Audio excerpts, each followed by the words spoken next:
Hey there, in this video we're going to just go through the tasks that concern BGP and L3VPN and make ourselves some notes so that we know what we'll need to configure, but we're not configuring anything in this video, but we just see the requirements. So we've done the IGP and the MPLS part, and now we need to do the BGP. And we see that router 17, RR17, will be route reflector, and this is quite obvious. And we need to allocate the same route distinguisher, and that's a type 2 route distinguisher for all routes. Actually, this should be for all VRFs, not routes, of course. So RD type 2, this is something quite obscure. This actually means that it will have this format. It will have this 4-byte and number format for the VRFs of the customer, and should advertise not just, so I'm looking at the third point here, router 17 should advertise not just best BGP but all routes, and this actually means that we need to configure add path, additional paths. And then this RT type, our route target type key, means the same, that we need to use this format. This doesn't affect the router itself by any means, but it just talks about the format of these route distinguisher and route target. I keep saying route type, but it's route target type.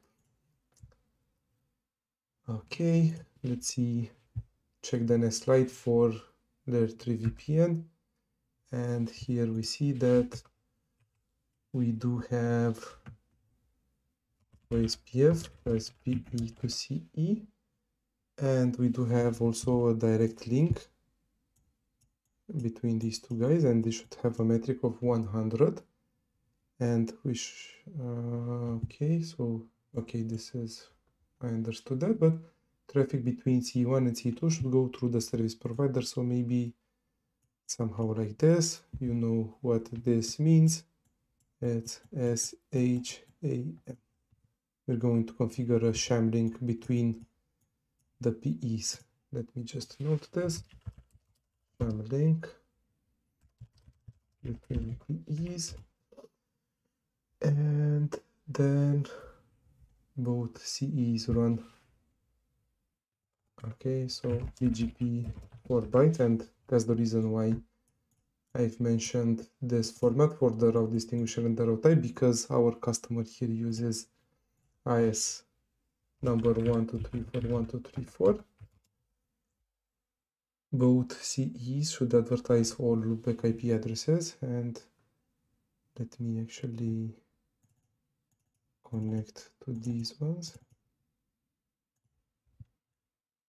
And it's 1, 2, 3, and 4.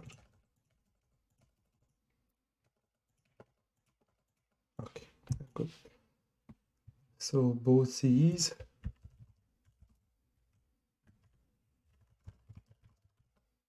so they all have 3 loopbacks, and they will need to advertise all of these.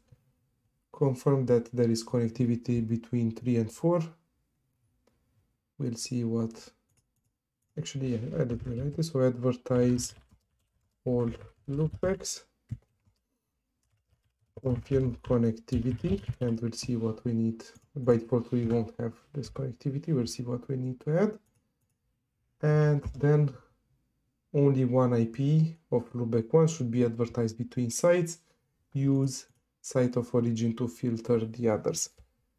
SOO implementation. Let's see what that means. It's a loop prevention mechanism for, in this case, when we're using P2C routing with BGP, but we'll get back into those details at the right time. And We also have this BGP security thing and router 15 and 16, maximum 10 prefixes in VRF. Violating the maximum number should not flap. So not flap BGP session. So this is roughly what we need to do, and let's just jump to the configuration.